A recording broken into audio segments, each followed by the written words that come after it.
जी नमस्कार बच्चों, सिद्धांत के YouTube चैनल में आपका हार्दिक स्वागत है, अभिनंदन है। आइए देखिए हम आगे क्लास को बढ़ाते हैं ना। और हमारा चल रहा था एवोगाद्रो की परिकल्पना।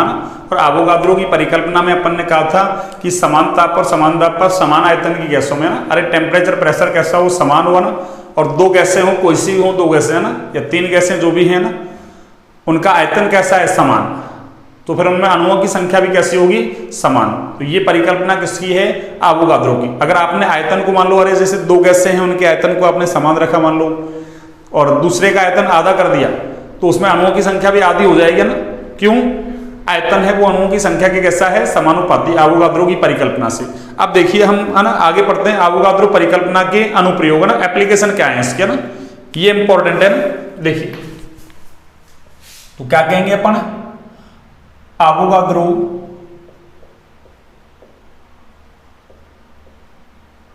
परिकल्पना के अनुप्रयोग।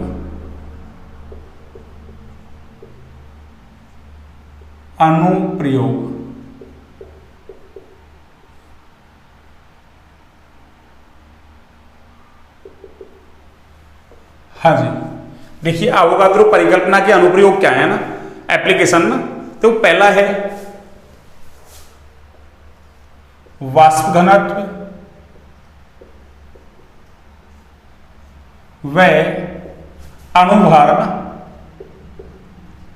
अणुभार, या इसको आणविक द्रव्यमान भी बोल सकते हैं आप ना, आणविक द्रव्यमान। और इसको मैं शॉर्ट में बोलूंगा मॉलिक्यूलर वेट, ठीक है ना, अणुभार MW में संबंध।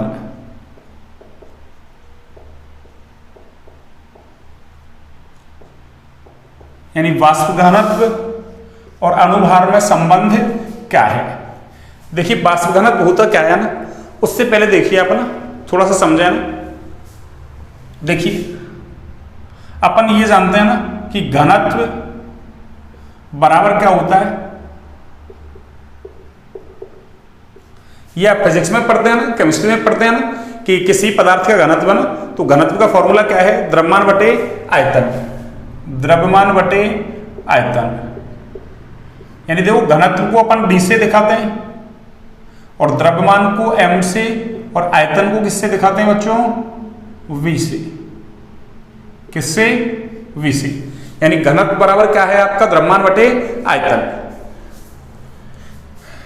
और इसका यदि मैं ना अरे मात्रक लिखना चाहूं इसका, देखिए तो मात्रक क्या है ना, घनत्व का मात्रक इंपॉर्टेंट है भैया। देखिए द्रव्यमान का मात्रक तो क्या है, ग्राम, ये लीजिए ग्राम। और देखिए आयतन का मात्रक क्या है, आयतन का मात्रक यहां आपने मिलीलीटर ले रहे हैं ना, अरे ग्राम छोटा है ना, तो ml भी कैसा है, छोटा। अगर किलोग्राम लेता तो किलोग्राम बड़ा है, और लीटर कैसा है, बड़ा। तो मैं किलोग्राम प्रति लीटर बोल सकता हूं ना, पर अपने यहाँ तो छोटे मात्रक काम में लिए जाते हैं केमिस्ट्री में ना, इसलिए मैं क्या लिख रहा हूं, ग्राम। और इस आयतन को किसमें ले लें अपन, ml में। या फिर आप ऐसा लिख सकते हैं, देखिए ग्राम और आयतन। देखो अरे किसी का भी आयतन निकालो, आयतन बराबर क्या है, लंबाई इंटू चौड़ाई इंटू ऊंचाई, या गहराई है तो गहराई ले लो, लंबाई इंटू चौड़ाई इंटू गहराई। तो देखो लंबाई चौड़ाई ऊंचाई को मैं ना अरे सेंटीमीटर सेंटीमीटर सेंटीमीटर में ले लूं, तो क्या हो जाएगा वो सेंटीमीटर क्यूब। तो ये ग्राम प्रति है ना सेंटीमीटर क्यूब। या इसी को कई बार ऐसा लिख देता हूं ना, ग्राम प्रति अरे सेंटीमीटर क्यूब को सीसी है ना, एक सी का मतलब सेंटीमीटर और एक सी का मतलब क्यूब, यानी सेंटीमीटर क्यूब। तो आपको कोई सा ही लिखा मिल जाए ना। एक रिलेशन आपको क्या याद रखना है इसमें, एक ml बराबर होता है एक घन सेंटीमीटर। एक ml बराबर क्या होता है, एक घन सेंटीमीटर। आपको याद रखना है ना, ये लीजिए। तो एक तो घनत्व का मात्रक याद रखना है आपको ना, किसका, घनत्व का मात्रक याद होना जरूरी है ना, ग्राम पर ml। और याद करने का मतलब क्या है, अरे फॉर्मूला याद हो आपको, कभी भी निकाल लो ना, ये ग्राम, ये ml, या एक ml का मतलब एक घन सेंटीमीटर है, तो ग्राम प्रति घन सेंटीमीटर, या उसको ग्राम प्रति सीसी, सीसी का मतलब क्यूबिक सेंटीमीटर, ऐसा बोल सकते हैं ना। कोई दिक्कत है कि इसमें नहीं है। अब देखिए इसमें दो कंडीशन ले रहे हैं, पढ़ा ना, केस फर्स्ट। हाँ जी, केस फर्स्ट है ना, ठोस या द्रव के लिए ना, या चलो एक बार मैं वो लिखता हूं, दूसरा लिखता हूं ना, सापेक्ष घनत्व लिखता हूं मैं ना एक, देखो पहले फिर लेंगे केस है ना। तो ये तो घनत्व है ना, एक मैं लिख रहा हूं सापेक्ष घनत्व, सापेक्ष घनत्व, हाँ जी, इसको बोलते हैं रिलेटिव,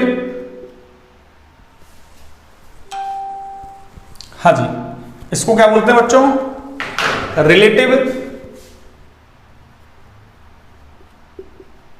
डेंसिटी, ठीक है ना। इसको शॉर्ट में अपन आरडी बोल दिया करेंगे ना, रिलेटिव डेंसिटी, रिलेटिव से आर, डेंसिटी से डी। देखिए नाम से पता चल रहा है, रिलेटिव डेंसिटी सापेक्ष घनत्व। अरे किसी के सापेक्ष घनत्व माप लो अपन, तो उसको क्या बोलेंगे अपन, सापेक्ष घनत्व। तो क्या कहेंगे, किसी भी पदार्थ का घनत्व किसी दूसरे पदार्थ के सापेक्ष क्या कहलाएगा, सापेक्ष घनत्व। तो क्या लिख सकता हूं मैं यहां से, रिलेटिव डेंसिटी बराबर है कि किसी पदार्थ का घनत्व किसी पदार्थ का घनत्व अपॉन दूसरे पदार्थ का घनत्व, यानी अन्य पदार्थ का घनत्व, अन्य पदार्थ का घनत्व।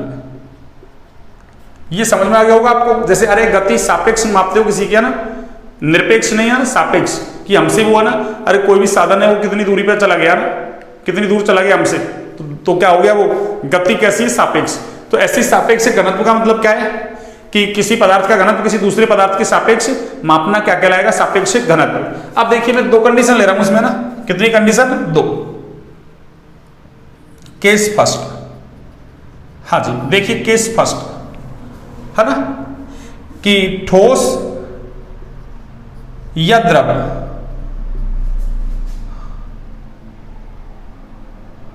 ठोस या द्रव के सापेक्ष घनत्व को, अरे कोई ठोस ले लिया जाए या कोई द्रव ले लिया जाए ना, तो उसका जो सापेक्षिक घनत्व है ना, सापेक्षिक घनत्व को विशिष्ट गुरुत्व,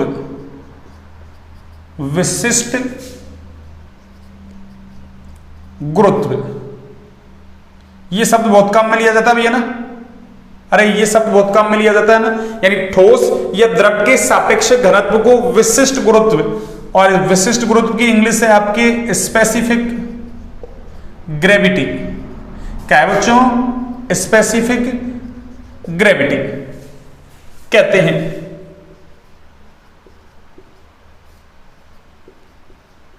तो कहने का मतलब क्या है कि ठोस या द्रव का जो सापेक्ष घनत्व है उसका दूसरा नाम क्या है, विशिष्ट गुरुत्व, है ना। यानी इसको हम विशिष्ट गुरुत्व यानी स्पेसिफिक ग्रेविटी भी बोलते हैं ना। क्या बोलते हैं बच्चों, स्पेसिफिक ग्रेविटी। एक बार आप इसको नोट डाउन कीजिए ना, फिर मैं आगे लिखता हूं ना।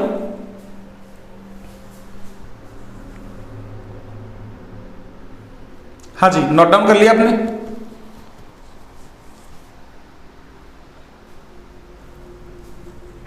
यानी ठोस या द्रव के सापेक्ष घनत्व को क्या कह रहे हैं अपन, विशिष्ट गुरुत्व। देखिए, हाँ जी, अभी क्वेश्चन सॉल्व करेंगे अपन ना, आपको और बेहतर तरीके से समझ में आ जाएगा ना। देखिए कैसे,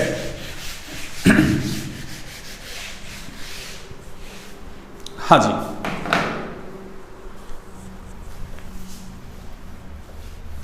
यानी ठोस या द्रव का जो सापेक्ष घनत्व है उसी को ही क्या बोलते हैं हम, विशिष्ट गुरुत्व। इसका मतलब देखिए क्या कहेंगे, ये जो मैंने लिखा है ना, इसी का मतलब क्या है देखिए, यानी विशिष्ट गुरुत्व बराबर क्या लिख सकते हैं अपन, विशिष्ट गुरुत्व बराबर क्या होगा, ठोस या द्रव का घनत्व अपॉन जल का घनत्व। यानी किसी भी ठोस या द्रव का जल के सापेक्ष घनत्व क्या कहलाएगा, विशिष्ट गुरुत्व क्या कहलाएगा, विशिष्ट गुरुत्व। और है क्या ये, सापेक्षिक घनत्व है। इसको ठोस या द्रव के केस में क्या कह दिया अपन ने, अरे इसी को विशिष्ट गुरुत्व कह दिया ना। आगे देखिए, ऐसा कह दूं मैं, देखो चूंकि जल का घनत्व, अरे जल का घनत्व कुछ नहीं देना तो कितना होता है, 1 ग्राम प्रति ml। कितना होता है बच्चों, 1 ग्राम प्रति ml। कब, एट 4 डिग्री सेल्सियस है ना, अरे 4 डिग्री सेल्सियस तापमान एट 4 डिग्री सेल्सियस टेम्परेचर पर। और ये घनत्व है, अरे ये कैसा होता है, अरे जल का मैक्सिमम घनत्व होता है ना कि 4 डिग्री सेल्सियस ताप पर जल का घनत्व कितना होता है, 1 ग्राम पर ml, या 1 ग्राम पर क्यूबिक सेंटीमीटर बोल सकता हूं मैं ना, पर सीसी। पीछे समझा क्या रहा हूं मैं ना, अरे पर सीसी बोल दो ना, एक ही बात है ना। तो आपको कुछ भी नहीं दे तो जल का घनत्व कितना कंसीडर करना है आपको, 1 ग्राम पर ml, जब तक लिखे नहीं है ना। और अगर लिख दे वो तो फिर तो वही कंसीडर करना आपको है ना, नहीं लिखे तो कितना, 1 ग्राम पर ml। और ये 1 ग्राम पर ml जल का घनत्व कब होता है, 4 डिग्री सेल्सियस तापमान, जो मैक्सिमम होता है ना जल का घनत्व कैसा है, मैक्सिमम। अब देखिए इसका मतलब ये तो 1 हो गया, अरे ये जल का घनत्व क्या हो गया आपका, 1 हो गया। इसका मतलब जब ये 1 हो गया तो मैं क्या कह सकता हूं, देखना बच्चों, अरे विशिष्ट गुरुत्व बराबर क्या हुआ, ठोस या फिर द्रव का घनत्व। अरे तो ये तो मैंने बोला अभी क्या, कि ठोस या द्रव के केस में हम सापेक्षिक घनत्व को क्या कहते हैं, विशिष्ट गुरुत्व।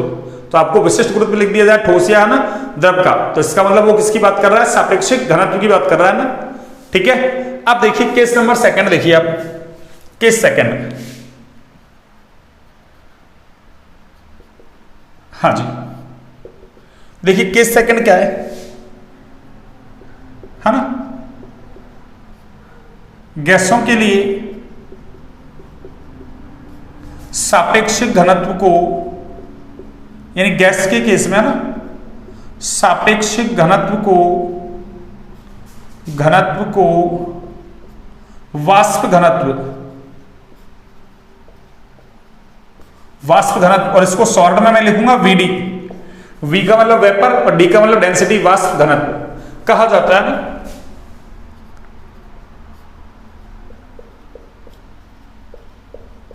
इसका मतलब क्या हुआ कि वाष्प घनत्व बराबर क्या होगा, कि किसी गैस का घनत्व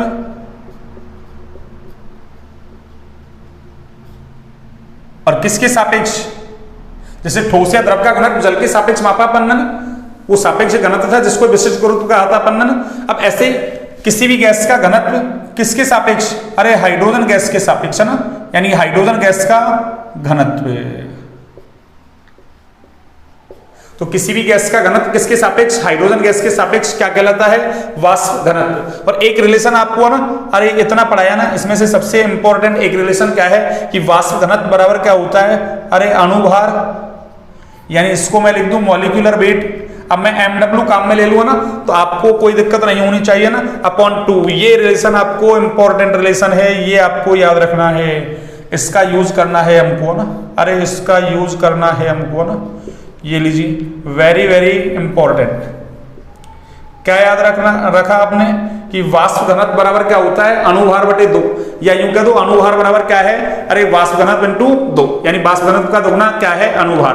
तो आपको ये समझ में आना चाहिए ना कि विशिष्ट गुरुत्व तो ठोस या द्रव के केस में कहते हैं किसको, सापेक्षिक घनत्व को ना। सापेक्षिक घनत्व क्या था, किसी भी पदार्थ का घनत्व किसी दूसरे पदार्थ के सापेक्ष। और गैसों के लिए उसी को क्या कह दिया अपन ने, सापेक्षिक घनत्व को ही वाष्प घनत्व। और वाष्प घनत्व गैसों के लिए कैसे मापते हैं, किसी भी गैस का घनत्व अपॉन हाइड्रोजन गैस का घनत्व। हाइड्रोजन गैस के सापेक्ष है ना, किसी भी गैस का घनत्व मापेंगे वो ही वाष्प घनत्व कहलाएगा। हाइड्रोजन की जगह मान लो आपने ऑक्सीजन गैस ले लिया और कोई सा गैस ले लिया तो फिर उसको हम वाष्प घनत्व अरे नहीं बोलेंगे बच्चों ना, उसको हम वाष्प घनत्व नहीं बोलेंगे, याद रखना है आपको ना। हाइड्रोजन के सेंस में लिया अपन ने, अरे H2 का मतलब एक हाइड्रोजन का एक ही होता है, 2 हाइड्रोजन का 2, ठीक है ना। तो वाष्प घनत्व बराबर क्या है, अणुभार किसी भी गैस का, और 2 का क्या लगा दो, भाग। तो वाष्प घनत्व बराबर अणुभार बटे 2, आपको ये याद रखना है ना। अब अपन करते हैं क्वेश्चंस है ना, एक बार आप इसको नोट डाउन कीजिए ना, इसके आधार पर अपन क्वेश्चंस करते हैं ना।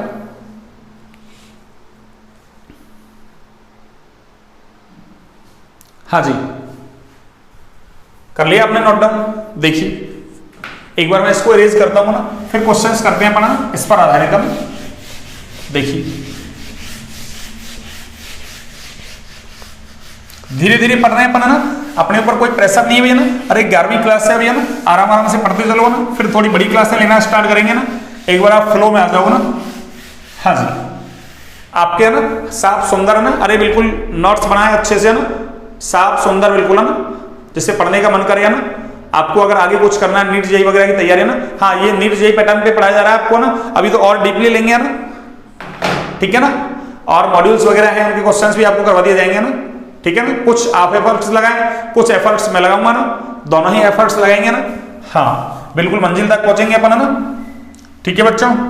देखिए हाँ जी, देखिए मैं क्वेश्चंस लेता हूं ना। सबसे पहले देखो एक क्वेश्चंस देखो ना, ये लीजिए क्वेश्चन नंबर 1 है ना। हाँ जी,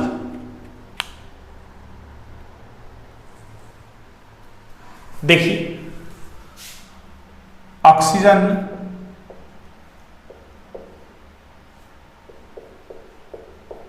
गैस का वाष्प घनत्व, ऑक्सीजन गैस का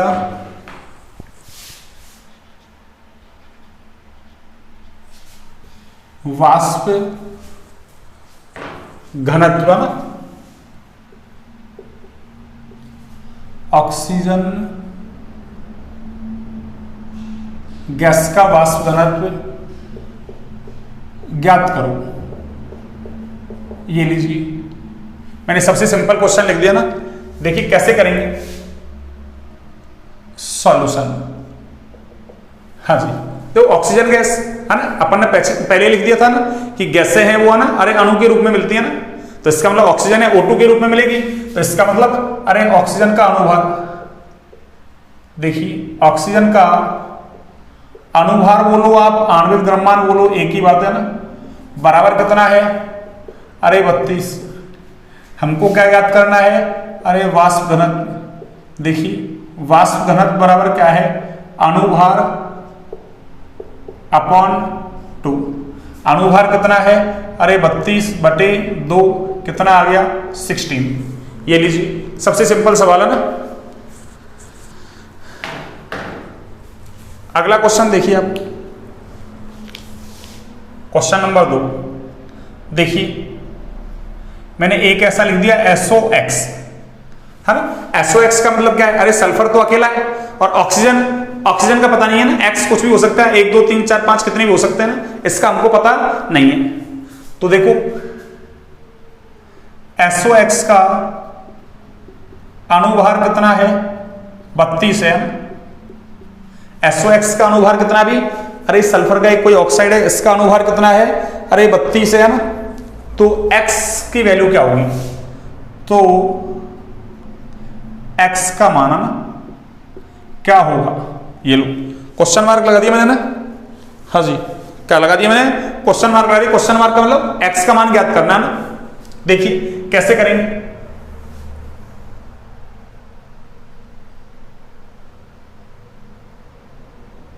हाँ जी X का मान देखिए आप ना।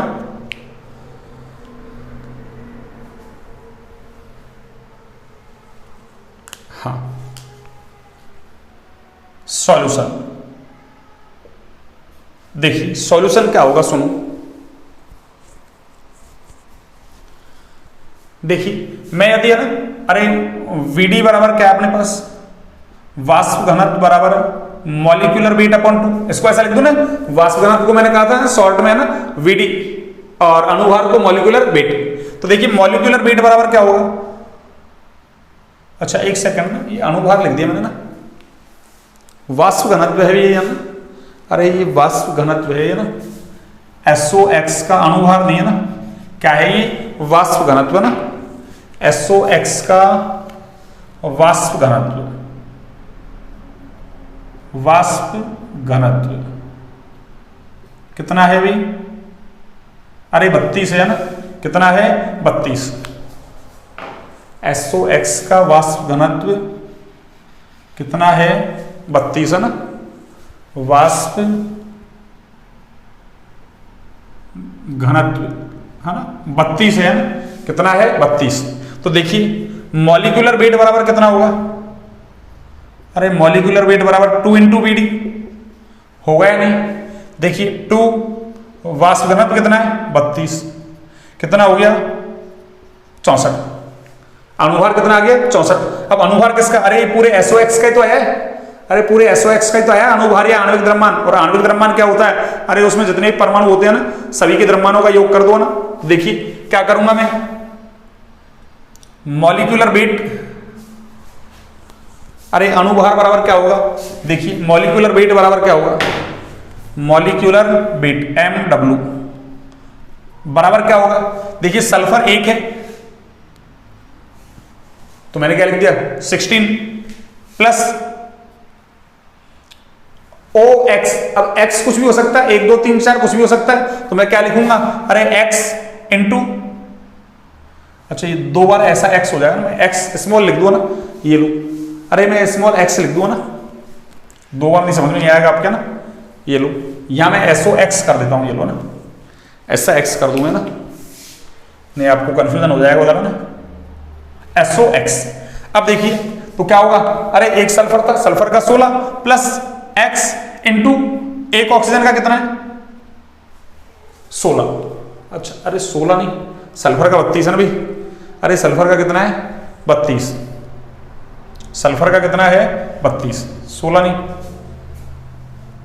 क्या हो रहा है?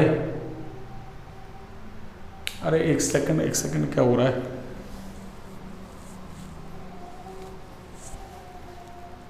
हाँ अच्छा ये 64 आ गया ना, ये 64 आ गया ना। हाँ देखिए तो अनुभार बराबर क्या होगा? अरे इसके पूरे का अनुभार क्या होगा? मॉलिक्यूलर वेट बराबर क्या होगा? सल्फर का तो कितना है? 32 प्लस ऑक्सीजन कितने? X, और एक ऑक्सीजन का कितना है? 16। अब देखो मॉलिक्यूलर वेट कितना है इसका? अरे 64 बराबर क्या है? 32 प्लस ये कितना हो गया? अरे 16X हो गया क्या? 32 को इधर भेजता हूं तो 64 में से 32 गए तो क्या बचा? 32। तो 16X बराबर क्या हो गया? अरे 32, तो X बराबर कितना हो गया बच्चों? अरे 2। इसका मतलब इसका फॉर्मूला क्या है? SOX का मतलब 2, तो SO2। अरे इसका फॉर्मूला क्या बन जाएगा? SO और X की वैल्यू 2 आ गई ना, SO2 सल्फर डाई ऑक्साइड। दोबारा समझ लीजिए एक बार आप।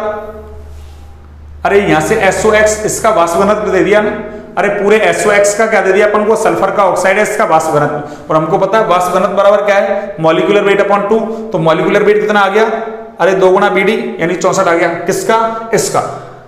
तो ये पूरा 64 बराबर क्या है? अरे 32 तो सल्फर और ऑक्सीजन पता नहीं है, X है, एक ऑक्सीजन का 16, तो बस 64 बराबर क्या है? 32 प्लस 16X। तो 32 को इधर भेज दो, 16X बराबर क्या आ गया? 32, तो X बराबर 2। इसका मतलब अगर हमसे ये पूछ लेता कि भाई इस SOX का सूत्र क्या है, तो SO2 सूत्र भी पूछ सकता है ना, तो SO2। ठीक है ना, ये क्या है? फॉर्मूला। इसने तो हमसे X की वैल्यू पूछी है ना, ये इसका क्या हो गया? फॉर्मूला ना, सूत्र। ठीक है, किसका?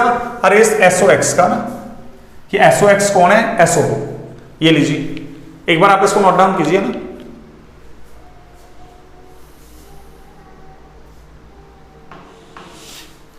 हाँ जी, एक बार आप इसको नोट डाउन कीजिए ना। आपने नोट डाउन कर लिया? देखिए मैं एक बार इसको अरेंज करता हूं ना। 2 क्वेश्चंस कर लिए अपन ने, इस पर आधारित है ना। आगे देखिए अगला क्वेश्चन।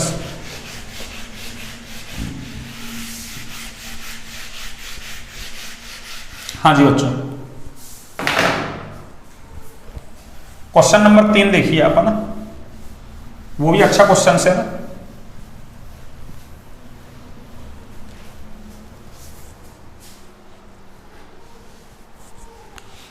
हाँ जी देखिए क्वेश्चन नंबर 3, अब की बार मैंने लिख दिया CO और ये लिख दिया मैंने X। COX का वाष्प घनत्व बराबर कितना है? 70 है यानी कितना है? 70। तो X का मान पूछ रहा है ना, है तो वही X का मान है ना, कितना होगा? पहले ऐसे था SOX, इसका मतलब सल्फर तो एक था और ऑक्सीजन पता नहीं कितने हैं ना। अब की बार इसने पूरे का ही क्या कर दिया, अरे ऐसे पूरे का ही है ना होल X कर दिया। इसका मतलब सल्फर का पता नहीं है अपन को और ऑक्सीजन का पता नहीं है, पर ये कितने हैं X। तो देखिए कैसे करेंगे आप इसका सॉल्यूशन, देखिए आप, हाँ जी, इसका सॉल्यूशन देखिए, ये तो पता है हमको वाष्प घनत्व दे रखा है, इसका मतलब अणुभार, अब तो मैं डायरेक्ट ज्ञात कर देता हूं ना। अरे अणुभार बराबर क्या होता है, 2 गुना वाष्प घनत्व, तो ये कितना हो जाएगा 2 × 70, यानी ये 140 हो जाएगा ना। ये तो आपको समझ में आ गया होगा अब तो ना। अब देखिए आगे COX, इसका मतलब COX का ही तो आया ये पूरा अणुभार कितना, अरे पूरा अणुभार MW कितना आया 140। तो देखिए इसका कैसे निकालोगे आप कि कार्बन कितना है, अरे कार्बन का 12 और एक ऑक्सीजन का क्या होता है 16, और ये पूरा क्या है, अरे X से गुणा कर दो इसको, है ना, अभी पता नहीं है अपन को कितना है, और ये बराबर कितना है, अरे इसका मॉलिक्यूलर वेट कितना है 140, यही तो है। अरे 12 + 16 कितने हैं X से मल्टीप्लाई कर दिया, और इस पूरे का अणुभार कितना है 140, तो ये बराबर 140 ही तो आ रहा है। वो पहले डिटेल में कर दिया मैंने, है ना, अब मैंने थोड़ा सॉल्व कर दिया, है ना, क्यों, अब तो अपन को आ गया एक क्वेश्चन, है ना, पहले कर लिया उसके जैसे ही थे। तो देखिए यहां से क्या होगा, ये 28 और X से गुणा करोगे तो 28X बराबर कितना हो गया 140। अरे तो X बराबर क्या होगा 140 बटे 28, 28 पंजे 140, तो X का मान कितना आ गया 5, पहले कितना आया 2, तो ये क्या हो गया CO का होल 5। अरे ये CO का होल 5 ऐसा बन गया, ठीक है, कोई दिक्कत है बच्चों। एक बार आप इसको नोट डाउन कीजिए ना, एक बार आप इसको नोट डाउन कीजिए। ये चलो मैं ना अभी जगह है, एक क्वेश्चन और ले लेते हैं ना। देखिए एक क्वेश्चन लिखता हूं मैं ना, क्लोरीन गैस का, क्लोरीन गैस का वायु के सापेक्ष, एयर, वायु का मतलब एयर है ना, के सापेक्ष घनत्व ज्ञात करो। वायु के सापेक्ष है ना, अरे किसी के भी सापेक्ष घनत्व ज्ञात करते हैं तो वो क्या कहलाता है आपका सापेक्षिक घनत्व कहलाता है ना। सापेक्षिक घनत्व क्या कहलाता है बच्चों, सापेक्षिक घनत्व। देखिए नाम से पता चल रहा है, देखो आप, अरे क्लोरीन गैस, क्या कहा इसने, क्लोरीन गैस, क्या कहा बच्चों, अरे क्लोरीन गैस, इसका मतलब गैस के लिए तो अपन है ना, अरे गैस के लिए जो सापेक्षिक घनत्व है उसको अपन क्या बोलते हैं, अरे वाष्प घनत्व बोलते हैं ना, क्या बोलते हैं वाष्प घनत्व। और हमको पता है, देखो अरे इसका सॉल्यूशन मैं कर रहा हूं ना, देखिए तो वाष्प घनत्व बराबर क्या है हमारे पास, अरे मॉलिक्यूलर वेट अपॉन 2, ऐसा ही है, अरे ऐसा ही है ना बच्चों, है या नहीं बताओ। इसका मतलब क्या हुआ कि भाई वाष्प घनत्व यानी ये सापेक्ष घनत्व बराबर क्या हुआ, मॉलिक्यूलर वेट बटे 2। तो अपन वाष्प घनत्व बराबर क्या है, किसी गैस का घनत्व अपॉन हाइड्रोजन गैस का घनत्व। पर अब की बार इसने क्या कह दिया हमसे, अरे वायु के सापेक्ष घनत्व। इसका मतलब क्या हो जाएगा कि वाष्प घनत्व बराबर क्या होगा, अरे वाष्प घनत्व बराबर क्या हो जाएगा, इसका मॉलिक्यूलर वेट, अरे पहले वाले का मॉलिक्यूलर वेट रख दो आप ना, अरे वाष्प घनत्व क्या है, रिलेटिव है ना, वही तो है। अरे वाष्प घनत्व क्या है, मैं ऐसे कह दूं ना, अरे BD first upon BD second, ऐसे बोल दूं मैं, क्या दिक्कत है बताओ। यानी किसी गैस का दूसरी गैस के सापेक्ष घनत्व, वही तो अपना क्या है, अरे सापेक्ष घनत्व जिसको अपन वाष्प घनत्व बोलते हैं, बराबर क्या होगा देखना, अरे पहले वाले का मॉलिक्यूलर वेट रखो तो क्या कहेंगे अपन, मॉलिक्यूलर वेट फर्स्ट का अपॉन 2 अपॉन मॉलिक्यूलर वेट, अरे किसका सेकंड का अपॉन 2, अरे 2 से तो 2 कट जाएगा, तो क्या बचा ये BD first upon BD second बराबर क्या आ गया, अरे मॉलिक्यूलर वेट फर्स्ट का अपॉन मॉलिक्यूलर वेट सेकंड का। यानी मैं यहाँ पे क्या कहूंगा, वायु के सापेक्ष पूछा है तो नीचे कौन आएगा वायु और ऊपर कौन आएगा क्लोरीन, यानी क्लोरीन का घनत्व अपॉन किसका, अरे वायु का घनत्व है। तो मैं क्या कह सकता हूं यहां से, अरे देखना भाई,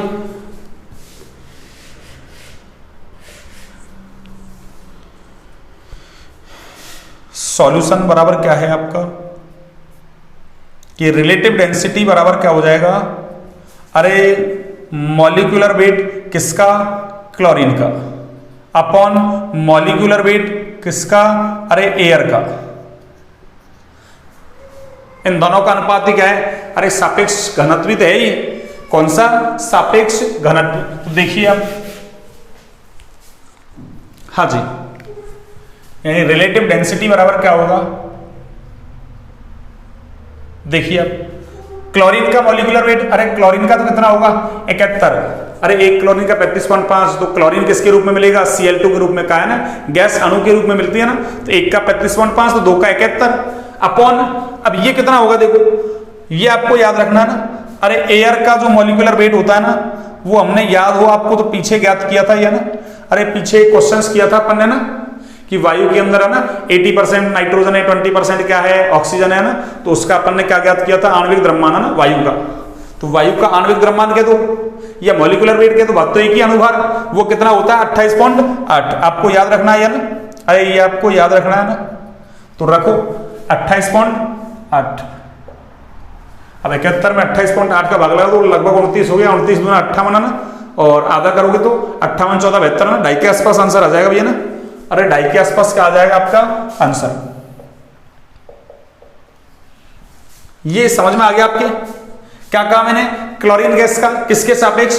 वायु के सापेक्ष घनत्व ज्ञात करो। अरे सापेक्ष घनत्व, तो गैसों के लिए सापेक्ष घनत्व को क्या बोलते हैं? वाष्प घनत्व। और वाष्प घनत्व बराबर क्या होता है? अनुभार बटे 2। तो क्या हो जाएगा? अरे एक गैस का घनत्व अपॉन दूसरी गैस का घनत्व, यानी VD first upon VD second बराबर क्या होगा? मॉलिक्यूलर वेट फर्स्ट का upon 2 upon molecular weight second का अपॉन 2। 2 से 2 कट गया, बस क्या आ गया? अरे सापेक्ष घनत्व बराबर क्या हो गया? कि दोनों का मॉलिक्यूलर वेट रख दो। मैंने दोनों का मॉलिक्यूलर वेट रख दिया, बस जो मैंने यहां लिखा है कि क्लोरीन का मॉलिक्यूलर वेट अपॉन एयर का मॉलिक्यूलर वेट। एयर का हमको पता नहीं है ना, लेकिन हमने पीछे क्वेश्चंस किया, आपको याद रखना है ना कि एयर का मॉलिक्यूलर वेट कितना आता है? 28.8। बस इसको रख दो, आपका आंसर आ गया। तो देखिए मैंने कितने क्वेश्चंस करवा दिए आपको? ये 4 क्वेश्चंस करवा दिए आपको ना। किस पर आधारित? आवोगाद्रो की परिकल्पना पर आधारित, जिसमें अपन ने क्या पढ़ा था कि वाष्प घनत्व और अनुभार के बीच में संबंध, ठीक है ना। उस पर आधारित मैंने आपको 4 क्वेश्चंस करवा दिया। आप ना इन 4 क्वेश्चंस को करके देखिए एक बार ना। अब देखिए अगला टॉपिक छोटा सा है ना, अगला टॉपिक देखो छोटा सा है ना। चलो मैं यही ले लेता हूं ना, अरे उस छोटे से टॉपिक को मैं यही ले लेता हूं ना। देखिए क्या है, सुनिए, छोटा सा टॉपिक है ना, परमाणुकता, यानी दूसरा जो इसका एप्लीकेशन है ना, वो है परमाणुकता ज्ञात करने में। क्या ज्ञात करने में? परमाणुकता ज्ञात करने में, है ना, आवोगाद्रो परिकल्पना का उपयोग। देखिए परमाणुकता क्या होती है? एटॉमिसिटी, है ना। अरे इसको बोलते हैं एटॉमिसिटी, परमाणुकता। देखिए परमाणुकता क्या होती है? अरे किसी भी अणु में है ना उपस्थित कुल परमाणुओं की संख्या, कि किसी भी अणु के अंदर कितने परमाणु है ना, वही उसकी क्या है? परमाणुकता। तो क्या कहेंगे? किसी भी अणु में उपस्थित कुल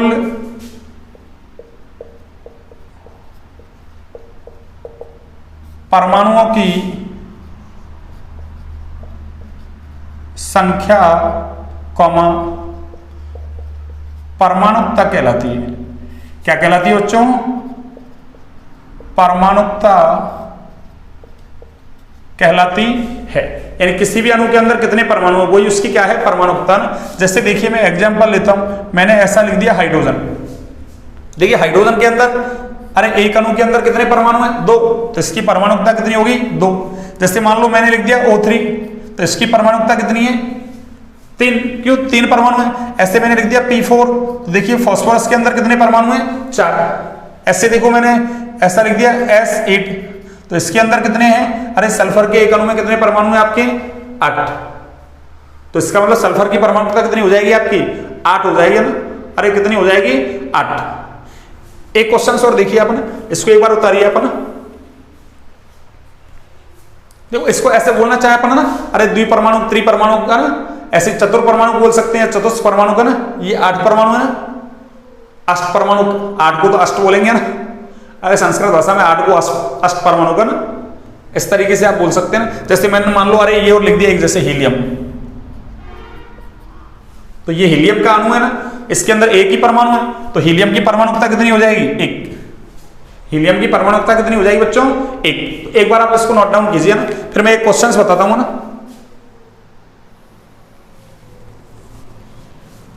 हाँ जी, नोट डाउन कर लिया आपने? देखिए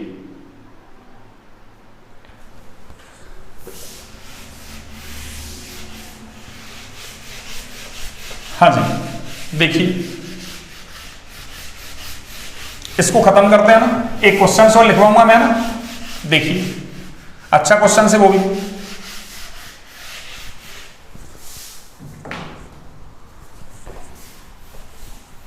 हाँ जी बच्चों,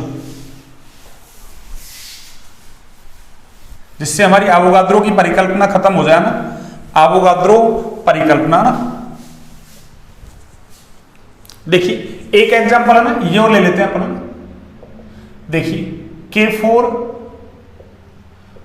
और जैसे मैंने ये लिख दिया ना Fe और आगे देखो Cn का होल 6 और हमसे पूछ ले इसकी परमाणुकता क्या है ना। अरे इसकी परमाणुकता क्या है, ये लीजिए, ठीक है ना। देखिए सबसे पहले, अरे 4 तो पोटेशियम है, इसको मैं सॉल्व करता हूं ना, तो 4 तो पोटेशियम है, K4 का मतलब 4 पोटेशियम। एक देखो Fe है, अरे Fe अकेला है, आयरन का सिंबल है ना, लोहे का। और देखिए कार्बन कितने, Cn का होल 6 है, इसका मतलब कार्बन भी 6 और नाइट्रोजन भी कितने हैं 6। तो कितना हो गया, अरे 6 और 6 12, तो 12 4 16 और 1 कितना हो गया 17। कोई हमसे पूछे K4 FeCN6 की परमाणुकता कितनी है, तो 17। सिंपल सा है कि किसी एक अणु में उपस्थित कुल परमाणुओं की संख्या क्या कहलाएगी, उसकी परमाणुकता। और एवोगाद्रो परिकल्पना की सहायता से इसको हम ज्ञात कर सकते हैं ना।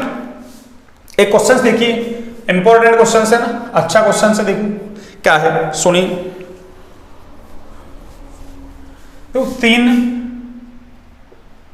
समान आयतन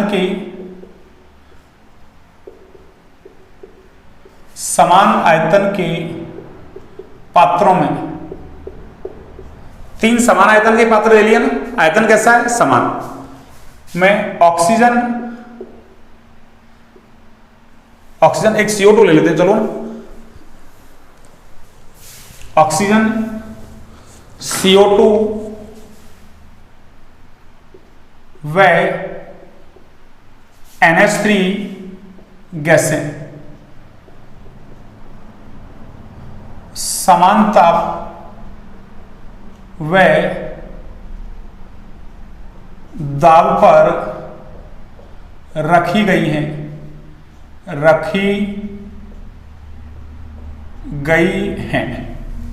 ठीक है ना। समान ताप और दाब पर रखी गई है ना, रखी गई हैं, तो इनमें अणुओं एवं परमाणुओं का क्रम, अणुओं एवं परमाणुओं का क्रम है ना, बताइए। अरे अणुओं और परमाणुओं के क्रम का मतलब है कि किसमें अणु ज्यादा होंगे, किसमें कम होंगे, है ना। ऐसे किसमें परमाणु ज्यादा होंगे, किसमें कम होंगे। देखिए सॉल्यूशन क्या है, सुनो। अब देखो ऐसे वो लिख के तो देगा नहीं, अरे अपने यहाँ तो टॉपिक चल रहा है एवोगाद्रो की परिकल्पना, इसलिए हमको पता है ना कि एवोगाद्रो की परिकल्पना लग रही है भैया, पर हम क्वेश्चन में कैसे पहचानेंगे। तो वो समान ताप और समान दाब दे रखा है और आयतन भी कैसा, देखो अरे समान आयतन, याद करो समान ताप और समान दाब पर समान आयतन की गैसों में अरे अणुओं की संख्या कैसी होती है, समान। अब जरूरी नहीं है गैस कौन सी हो, गैस कोई सी हो ना। तो देखिए इसका मतलब अणु क्या होंगे, अरे अणुओं का क्रम क्या होगा,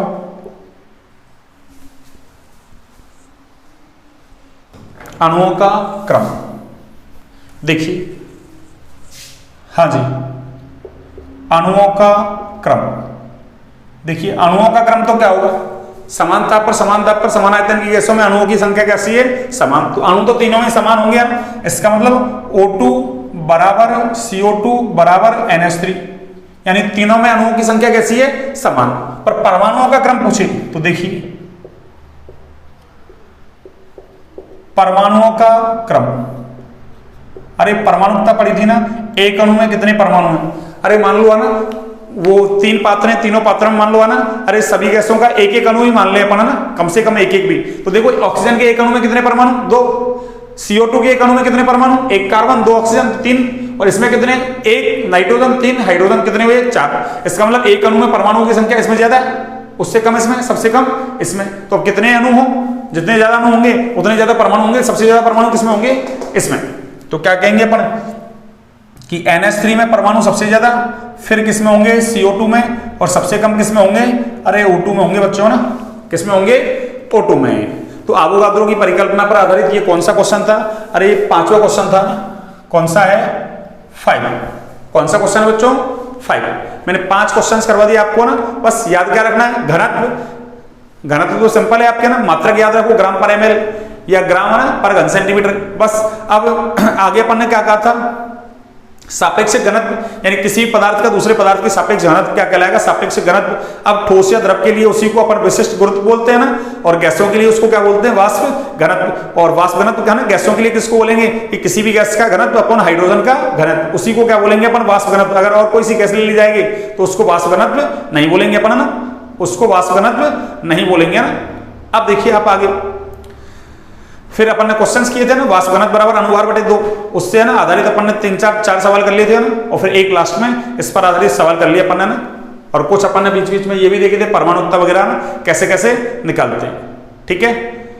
ओके, गुड नाइट बच्चों ना। और आगे अगर आपको क्लास अच्छी लग रही है तो आगे ना, अरे लाइक सब्सक्राइब शेयर करें ना, अपने जानकार बच्चों तक ना, जितने भी जानकार बच्चे उनके पास भेजें ना, पढ़ने वाले बच्चे हैं ना उनके पास भेजें, उनको भी फायदा हो ना, अरे उनको भी फायदा हो ना। और भी क्वेश्चंस करवाएंगे अभी तो ना, अभी तो अपना शुरुआत है ना, धीरे धीरे चल रहे हैं अपन धीरे धीरे है ना, फिर बड़ी क्लासें लेंगे ना, ठीक है। ओके, गुड नाइट, शुभ रात्रि सभी को, जय श्री कृष्णा।